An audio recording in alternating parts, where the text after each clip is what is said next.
Hakim Sepak Johor.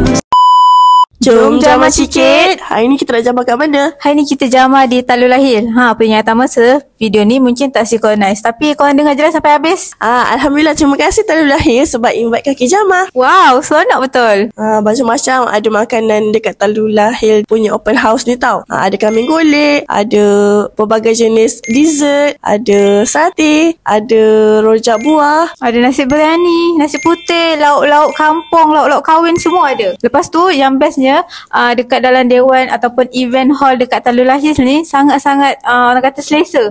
Sejuk, aircon, lepas tu decoration dia pun cantik. Betul, hijau-hijauan kan. Betul lah, macam alam semula jadi. Betul. Lagi satu, kalau korang parking dekat atas, ada bagi yang akan hantar korang ke dewan ni tau. Betul. So kalau korang macam nak buat majlis kan, lepas tu nak vibe-vibe nature, nak vibe-vibe lain dari yang lain, bolehlah try ni, contact Talur Lahil. Kalau nak tahu, Talur Lahil ni bukan ada dewan untuk buat majlis je, tapi diorang juga adalah salah satu tarikan pelancong di Keluang.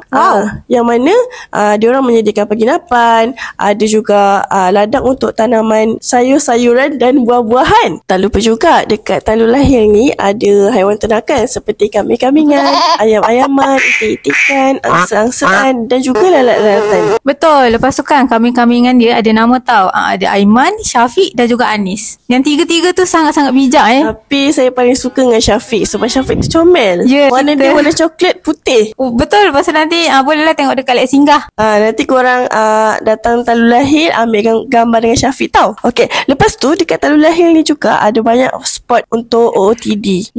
Tengoklah tu muka kami menjamah. Orang kata dekat Talur Lahil ni dia macam Cameron Highland mini. Nak pergi Cameron Highland jauh. So pergilah Talur Lahil. So korang, jomlah datang Talur Lahil untuk healing-healing sebab Hakim Sepak Johor pun dah approve. Okay, bye.